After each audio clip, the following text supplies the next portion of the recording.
اللہ تعالیٰ کی عجیب حکمت نظر آئی کہ ہماری جو دو عیدیں ہیں وہ ان دو عبادات کے ساتھ منسلک کر دی گئی. روزوں کے اختتام پر عید الفطر، حج کے ساتھ عید الاضحیٰ. تو گویا کہ ان دو عبادات کی اہمیت میں اگر کسی درجے میں کوئی کمی محسوس ہوتی ہے قرآن مجید کے بیان کے حوالے سے تو اس کی تلافی اس سے ہو جاتی ہے کہ عیدین ہماری دو ہی عیدیں ہیں، دو ہی تہوار ہیں، اور وہ ان دو عبادات کے ساتھ جوڑ دیے گئے. اب آخری بات سمجھیے، 3 جمع 1 کی بھی ایک تفریق ہے.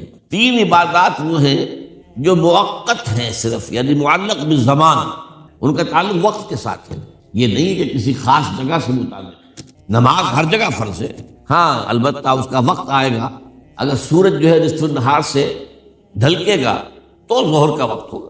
اگر کسی وجہ سے اللہ تعالیٰ کی حکمت ہو کہ سورج وہیں کا وہیں کھڑا رہ جائے تو ظہر کا وقت آئے گا ہی نہیں، ظہر فرض ہوگی ہی نہیں. مغرب اسی وقت فرض ہوگی جب کہ سورج غروب ہو جائے. اگر کسی وجہ سے سورج غروب نہ ہو، اور کیا پتہ یہ ساری باتیں جو ہے قیامت کا جو زلزلہ آنے والا ہے اس میں یہ ساری ہی باتیں ہونے والی ہیں. سورج مغرب سے طلوع ہوگا یہ تو وضاحت کے ساتھ کہا گیا ہے، تو مغرب کا وقت نہیں آئے. اسی طریقے سے رمضان کا مہینہ آئے گا تو روزے فرض ہوں گے. اس حوالے سے یہ زمانے کا تعلق تو ہے لیکن کسی مکان سے کوئی تعلق نہیں. حج وہ ہے جس کے تقریباً تمام مناسک جو ہیں وہ ایک خاص مقام پر ادا ہو. آپ سفر کر کے جائیے، مکہ مکرمہ جائیے، اللہ کے گھر کا طواف کیجیے، پھر وہاں سے جو بھی روانگی ہوتی ہے یوم الترویہ 8 ذی الحجہ کو نکلیے اور جا کر منا میں قیام کیجیے 1 رات، پھر 9 کی صبح کو نکلے عرفات جائیے.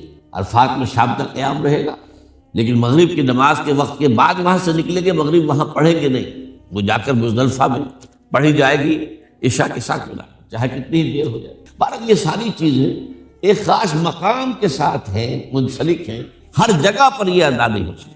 اب اس میں دیکھیے حکمت نظر آ رہی ہے، چونکہ حج جو ہے ایک خاص جگہ پر ایک خاص مقام سے وابستہ ہے، اس کے ساتھ جو عید الاضحیٰ وابستہ کی گئی ہے یہ گویا کہ حج ہی کے ایک رکن کو پھیلا دیا گیا ہے. قربانی جو مناسک حج میں بڑی اہمیت کی حامل ہے، اسے عام کر دیا گیا. تم مدینے مکے تو نہیں پہنچ سکے ہو لیکن یہاں پر قربانی کے اندر تو شریک ہو جاؤ. اور بعض مشابہتیں اور بتائی گئی ہیں کہ ذی الحجہ کا چاند طلوع ہو جائے تو اس کے بعد حجامت نہ کراؤ، ناخن نہ کاٹو.